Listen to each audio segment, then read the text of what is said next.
This is Measurement where I'm Kostya. I spent more than 10 years working on one problem, making marketing measurement actually work.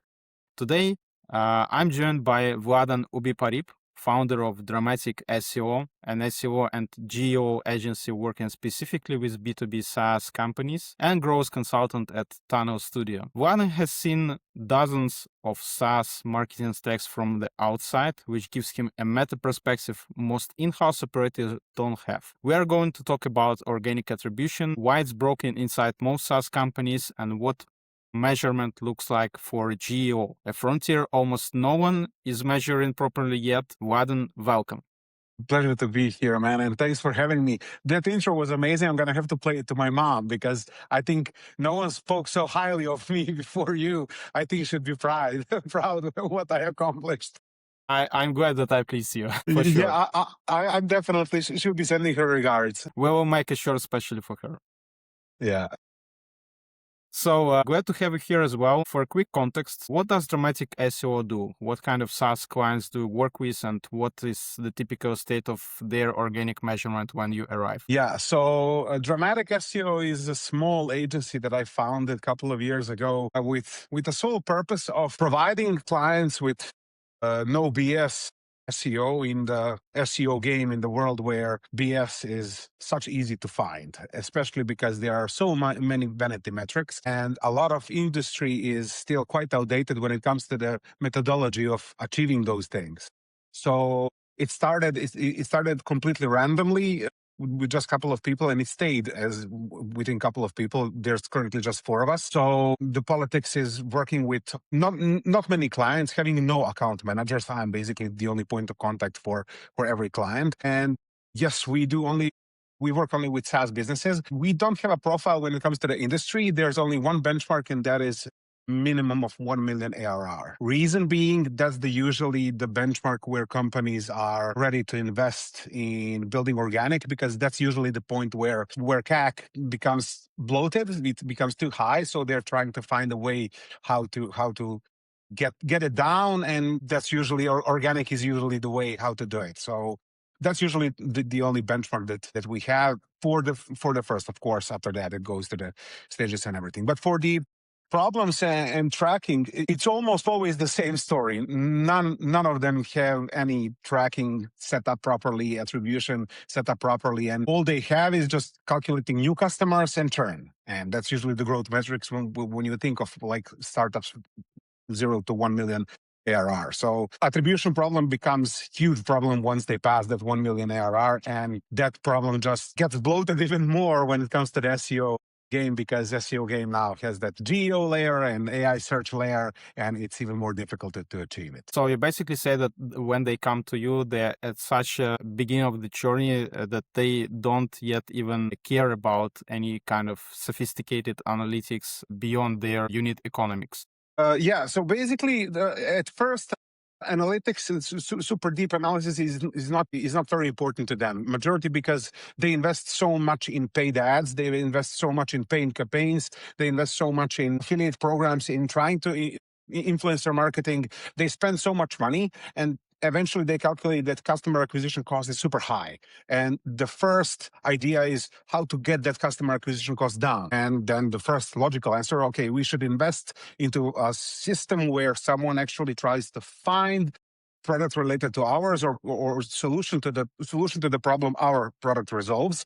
And we get to be one of the recommended solutions for that. So that's usually when they start thinking. Well, that's usually when they switch to that customer journey stage, where they are problem aware, and they're researching for the solutions of how to get there. So once we go to the discovery call, once we figure things out, like what's the current status of things, and once we get those numbers, they majorly care only about one thing, and that's what is the fastest way to bring this customer acquisition cost down, and how long will it take us.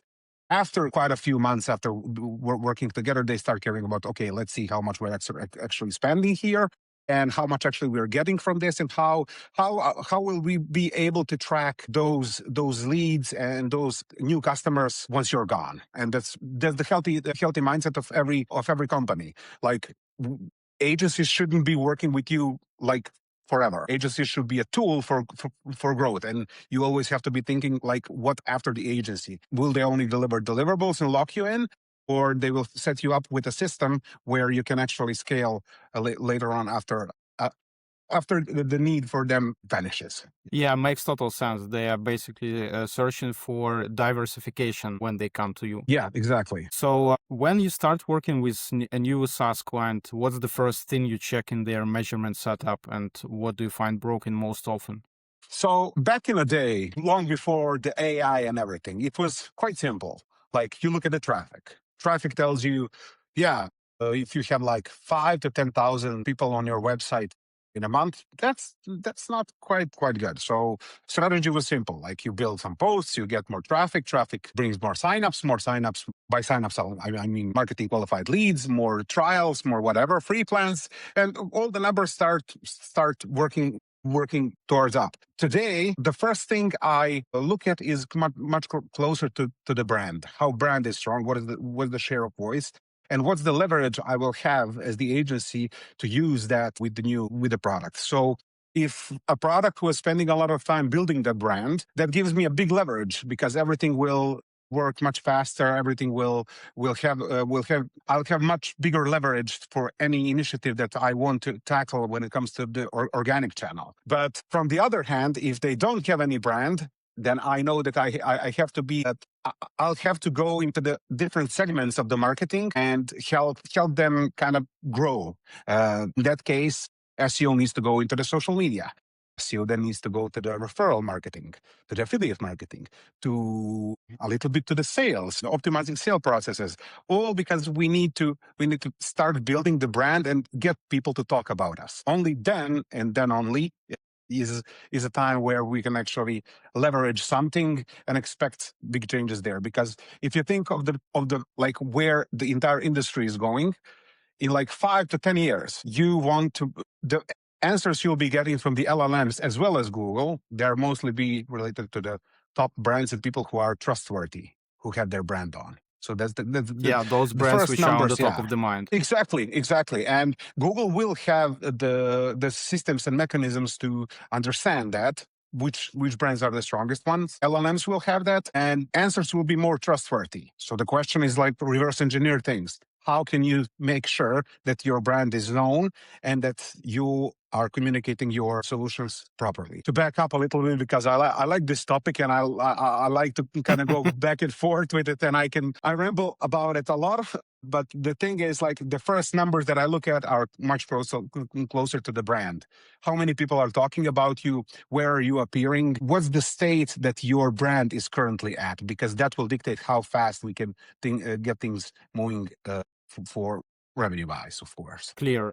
So while we are in the transition period to this new era, you mentioned a couple of times topic of attribution, and I'm interested to know what is the most common attribution mistake B2B SaaS teams make with their organic channels? Looking at the traffic, like that's the number one problem that everyone is still doing. And like traffic doesn't mean anything. Recently, I just read, I don't know the guy, I don't know the brand, I don't know anything personally, so I'll just tell the story. I read the personal case where he managed to pull off amazing LLM citations, mentions, and referral traffic from the LLMs. And it skyrocketed. Contrary to that, many of the top 3 positions on the Google SEO-wise dropped. So his organic traffic from the Google dropped. Interestingly, his revenue also dropped. So what use is that LLM traffic coming in and growing and going back and forth while you are losing your money? It's simple. So again, that's the same problem everyone else is looking for, like the traffic. Our traffic is going down. Of course, it's going down because internet is changing for the past 2 years, and how people are consuming internet is changing. My father-in-law is using Gemini. That's just mind-blowing to me. Like, he's not looking for the lyrics of the songs on the Google anymore. He's asking Gemini, like, give me the lyrics of this song. That makes sense. Yeah. And the thing is, if 55-year-old guy can do that, like, imagine how your ICP is changing in the way that they consume the internet right now. So yeah, it's logical. LLMs are grasping the entire informational intent, that they're getting the most out of it. All the informational intent that you were providing becomes point of reference, not something that People consume LLMs. So yeah, the traffic is declining. Is your money, is your revenue from your organic channel declining? That's the real question. And that's exactly what you mentioned, Kostya, that like that's the attribution problem. Like when I ask, okay, the traffic is down, but how much money are we losing with that traffic in the correlation? 95% of the times I hear, I don't know. Why? Because there's no properly set up attribution from the very start. And yeah, it's difficult to do it, but some of my clients did it, and they do have the answers to the question. So they don't quite care if the traffic is going down. For the others, traffic is still the metric that is to me, it will always be vanity metrics, because there are so many under questions for the traffic. Yeah, it's just the right time right now to wipe out all those vanity metrics and show clearly that they do not work and do not correlate at all with the main lead metric, which is revenue. Exactly. Always the revenue. Like there was always time, like I've been in SEO for the past 10 years, and there's always that agenda. Like you cannot measure how much money you're getting from the SEO, from the organic. You can't know what people are Googling. Yes, you can. You can measure absolutely everything. Whoever tells you that you cannot measure something, if you can't measure something, you wouldn't have your podcast, Kostya. So here we go. Exactly. And you have the guests here on this podcast that are talking about every possible aspect and every possible channel that can be tracked, and it can be tracked. It's just a matter of knowing how to track it and dedicated time, money, and a lot of other resources, especially nerves, to figure out how to track it and then just track it properly. Absolutely. If that's difficult, it doesn't mean it is not impossible. It is not impossible. Yeah, I agree. 100%. Well, if a head of marketing wanted to do a quick diagnostic on their own organic measurement this week, what test then would you tell them to run? But they don't have the properly set up. No The attribution. attribution? Yeah. No attribution. If they want to see how much, well, basic data in Google Analytics tells you like organic Google, and tells you those. One thing, I would check the self-attribution. If they have the self-attribution in the sign-up forms, like when they register, how did you hear about us for the first time? Measure how many of those are actually saying we Googled you, or we saw the paid ad or something. Percentage of those might be a good hint of how much of the organic, how much the organic actually plays there. Because that's the thing about the attribution for the organic. If they found you first time on Google, they are SEO qualified lead, because they found you and then something happened along the way. They saw the ad, everything. But if they never on their own did that intentional search on Google, they would never find your brand. So maybe your retargeting campaign would never find them. So I would say to that head of marketing, check the self-attribution report if you have it during your registration process for the new customers. If you don't have it, set it up immediately. Like everyone needs to have it 100%. Second thing, I would ask them to ask their existing customer base, like send out the email. Hey, we are doing some roundups, and we will really appreciate if you just could do this, fill this out little form and tell us answer to a couple of questions. You can merge it with other forms and other initiatives you have, and maybe if it's form, it's a little bit bigger. Hey, here's 10% discount for the next month. Yeah, you'll go some down when it comes to revenue, not much, but you'll have amazing grasp of data that will play amazingly there. Besides those, if your organic in Google Analytics is zero, I'd probably say you're not doing quite great. You have nothing to check. Yeah.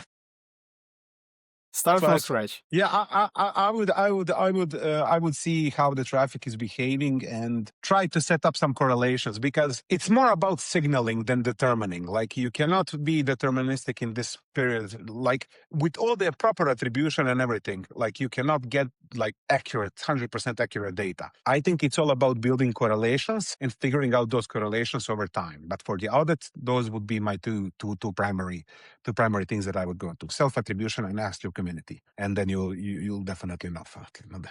Yeah, I concur with you. I'm also a big fan of self-attribution, and it allows to see the direction where to move. It's a good reference point to start with. So marketers, don't be afraid to talk to your customers, to your clients. Exactly. Don't be afraid to ask just one question: where did you learn about us?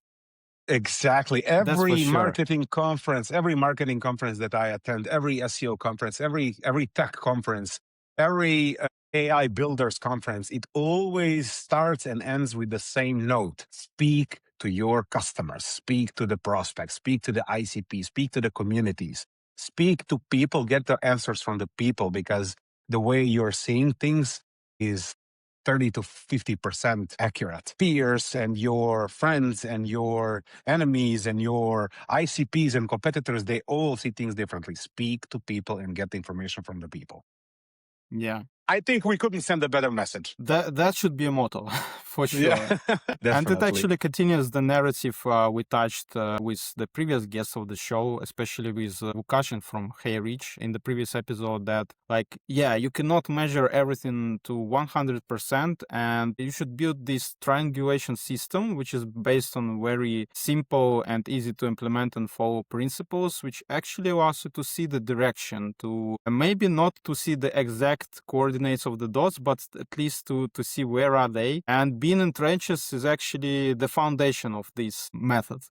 The same thing goes for the new startups and early stage founders. Like someone just founded the new startup. They have nothing. They have absolutely nothing. And they invite you and say, hey, what do you think, how many new signups can we get for 50K Google ads? And you go like, but do you have any data so I can check and maybe compare and maybe bring some benchmarks, maybe bring some targets? No, it's impossible to know. So data relies on existing data and existing benchmarks and building correlations, and down it's a line, not just like the micro situation there. For sure, yeah. Touching the hottest topic and probably the juice of this episode, let's talk about GEO. What does generative engine optimization mean for measurement? What's actually different from traditional SEO? Okay, yeah. So I have a lot of hot takes here, as do many who have been in the trenches for quite a while. But yeah, in a nutshell, generic engine optimization or AI search optimization, answer engine optimization, LLM optimization, whatever, it's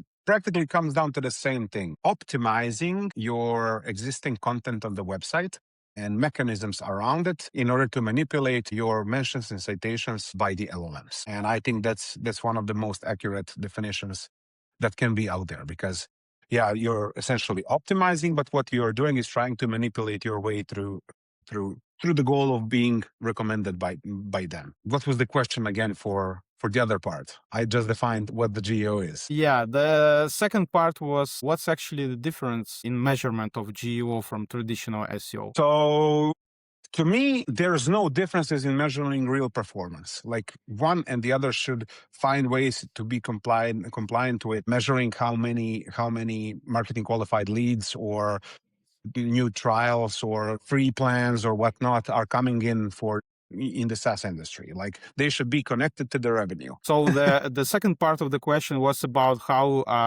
the measurement for GEO differs to traditional SEO right now. Yeah. So both of them should comply to the same thing, and that's revenue.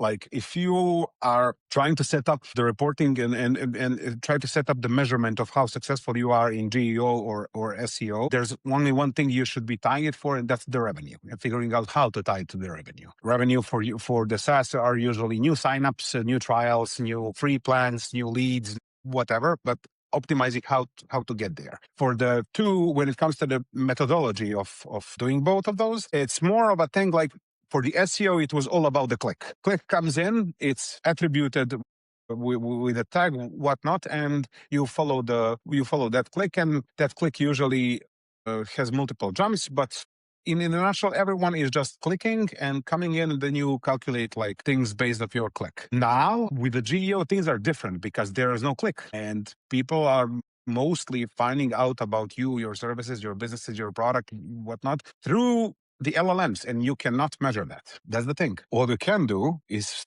put the self-attribution, again, once they register and hey, I asked ChatGPT, so they recommended you. After that, you have some sort of a starting point. But for the differences in the measurement, they're huge, because GEO is still super young. It's not mature channel, and we have a problem there because all of these new tools coming up with the AI visibility reporting, prompts and whatnot, to me, and I'm going to probably drop a bomb here, they are the most irrelevant metrics that you can track. Also share of voice, sure, but there's no difference in your knowledge about those things. There's no difference in knowledge how someone converted based just on tracking those prompts. So differences are present. There's no click, and the GEO is much harder to track. But again, there's the self-attribution, and there are mechanisms where you can set up the funnel that can be trackable and have generic idea of how much those two channels are actually making you. If that answers your What question. tools have you tried for? Yeah, for sure. It covered also the part about missing click, which is now a huge problem to measure any kind of impact on the pipeline. As we already touched the topic that it's currently problematic to measure GEO efforts.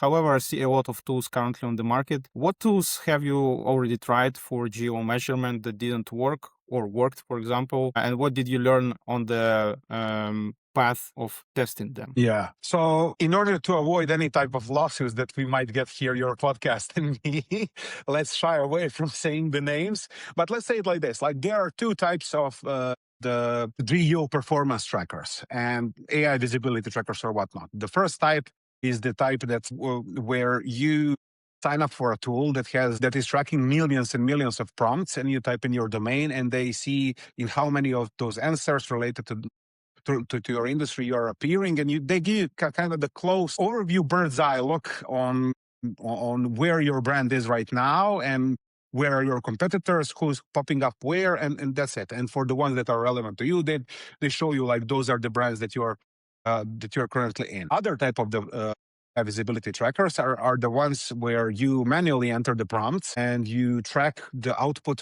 through those prompts. Again, if you ask me, the more accurate method of your general condition and overview of the things is the first method, where you sign up for a tool. And there's currently only one in the industry that it's worth paying attention to, as far as I know. I might be wrong. For the others that I don't, please reach out to me. I'll personally sign up and check them.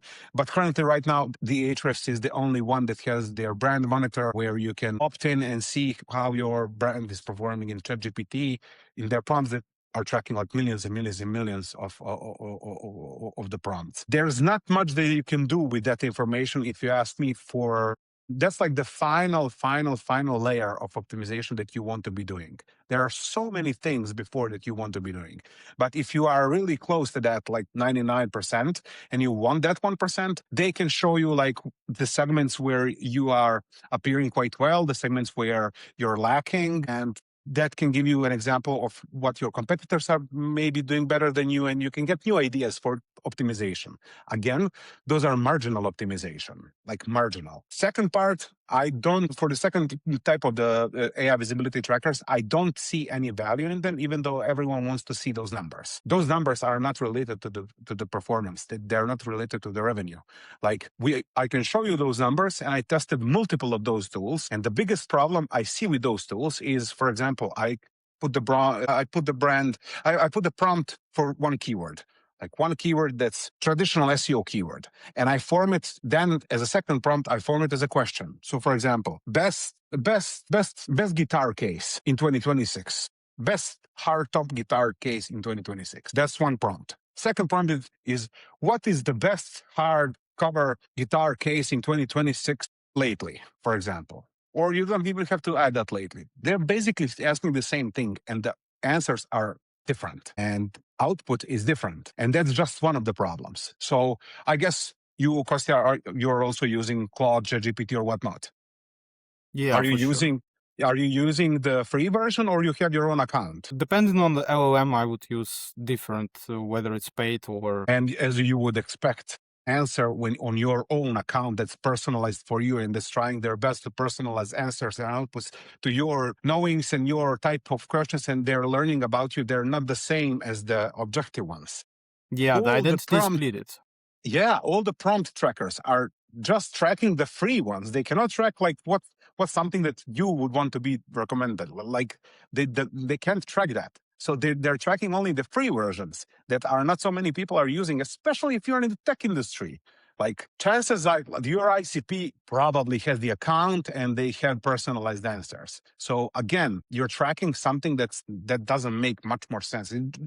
I would gladly pay for like once in a sometimes, or like just show me the overview right now of these prompts, and yeah, I'm gonna see that in 6 months. But yeah, that's really interesting. For B2B industry, firmographics data has always been a pain point where to gain it in order to target the users, in order to understand the customers. And it looks like GEO is actually not solving this problem, but rather than looking at that directly and saying, hey, this is a gap. We don't see here anything, and we cannot reveal that to anyone. Exactly. And the funniest thing is that those tools are really growing. Like, people want to see the data. And I've been fighting with some of the clients, like, why do you need that data when that data has nothing to do with the money you're making? But I think, and this is a good story because this is exactly how I initially subscribed to those tools. And that's, of course, fear of missing out. There's always that fear of missing out. You've been performance marketer for quite some time. You know, you remember when ChatGPT announced their ads are coming out. Like, that was avalanche. Absolutely fear of missing out. Everyone was in there. Whoever subscribed, just it's so good, I cannot be missing it. After a while, I see, of course, it will evolve over time and it will become much more accurate and things will happen. But as of now, I don't see many relevant tools for being able to super microscopically look at your own situation where you are in the prompt research. Like, you ask, how does it differ? It's still 90% of just good SEO, and that's it. I've seen multiple case studies, people reporting on the conference in the Zagreb, in the Sibenik, SEO Summit in Sibenik, amazing conference, by the way. There were a lot of people, and there was one guy who owned the SEO agency for 15 years, and he's 60 or something. And he's like, I'm tired. I don't want to learn this AI thing and then GEO and AI search and everything. But all my clients are telling me that I'm amazing at it and that they are appearing much more in the LLMs and everything. And one of the clients, I asked him, why? Why do you think? He's like, but we are everywhere, absolutely everywhere. And then I figured all I'm doing is basically the 80% of my own roadmap for every client that I have for the SEO. I'm just doing SEO. And I end up being, my clients end up being recommended. If that doesn't prove it, just the basics. Just do the basics. Exactly. Well, where does organic measurement usually break when it tries to integrate with the rest of the marketing stack? Whether it's CRM, paid platforms, attribution models? Like, this question was bothering me all the time. Yeah. To be honest with you, I don't have the answer to that question fully, because I find that multiple cases where it breaks in the CRM, where attribution systems are incorrectly set up. I find it often breaking with the Google Analytics itself. And now with all these, with the privacy things that we have on every website, where it's absolutely non-negotiable that if someone clicks on I do not consent on being tracked, Google Analytics is largely just misfiring as crazy and data is inaccurate. I think the accurate answer to the question is depends on case to case. Like, some of the people don't have super complex setups and they weren't previously trying to track a bunch of things, so it might be a bit easier for them. But usually I find for the SaaS working like 5 million plus ARR, when they come to that size where there's like huge amount of people coming in, going through the funnel, there's sales system in place, they are tracking this, tracking that, tracking everything. And then there comes one of the CMOs or the one CMO with head of marketing or something, and they decide that they want to track absolutely every single scroll on the mouse. That's where things start breaking apart with those UTMs and everything. So I think it largely depends on from case to case. Yeah, from case to case, perspective, scale. It would depend a lot on how complex the system or how simple that. Exactly. I always advise all my clients, like, if you are setting up the new tracking, you have to go back like from the very first thing. What is the first thing that you are actually tracking? Usually for the SaaS businesses, as you already know, that's new signups, like new trials. What are you tracking before the new trials? Are you tracking any of the touch points? Like, you have to go back and try to figure out what things might conflict. And those things that might conflict, can incorporate.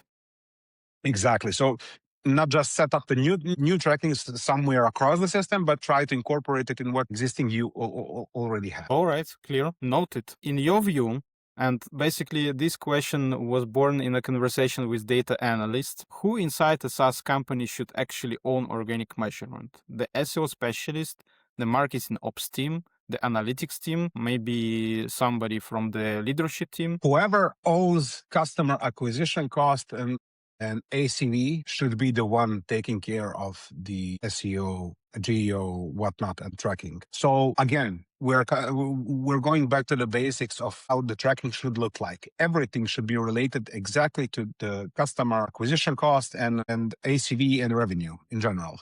So whoever is monitoring that needs to monitor which campaigns have the impact and from where that impact is coming from, if that makes sense. So if I'm the one as the agency, I have a bunch of the tracking metrics and I track a lot of things.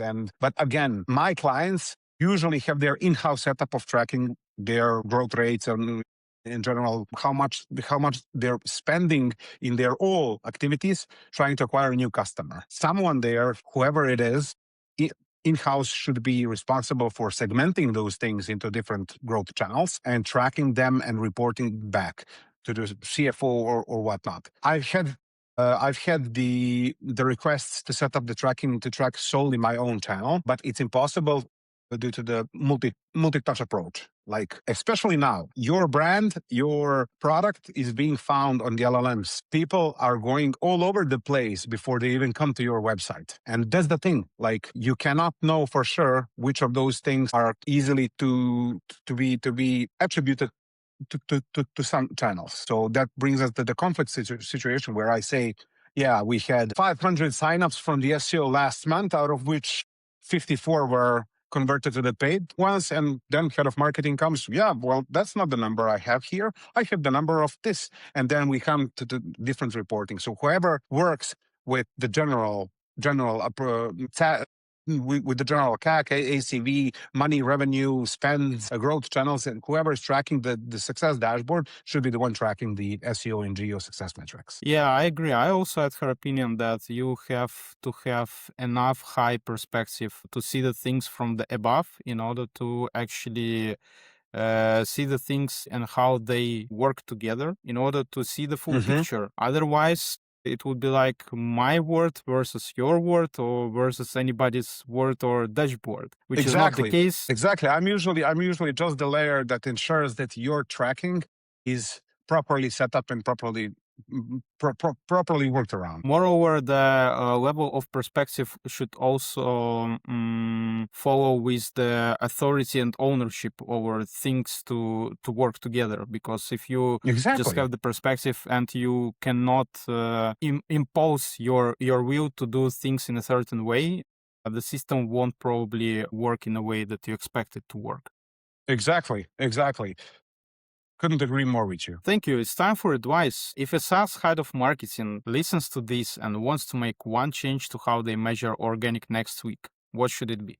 There are multiple ways to track, but this is usually the way that I advise all my clients how to track it. Include an event and create an event that's called SEO or GEO qualified lead. So what this essentially means that everyone who comes through LLMs, referral traffic, or through SEO or whatnot, and of course, if you have the first-party data there, tag them with that. Everything they do afterwards, whether they see a retargeting ad, whether they see the YouTube video, whether they see some of the influencers recommending you, if they opt in, that's the SEO qualified. That came from the organic. Reason for it's a little bit easier on this side to track it because someone on their own decided to search for something and to get something and to browse the brand, for example. Not usually the brand, but let's back up and look at how customer actually behaves during their customer state journey. They usually have a problem.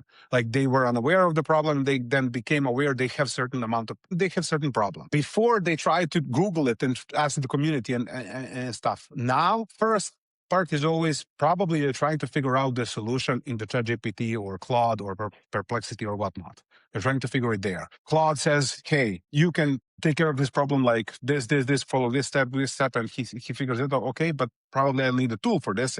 Or the LLM says, you'll need a tool for it, and then he'll transition to the research phase, like, what would be the best tool for this? And then, there's always that answer. There's no best tool for this, but there are actually, for your situation, there are multiple other tools. And then they list you like a quite short list of 5 tools or something. Of course, you want to be appearing in those 5 things. To what I have from the data right now, not so many clicks are happening through like, yeah, click this and just go to the website.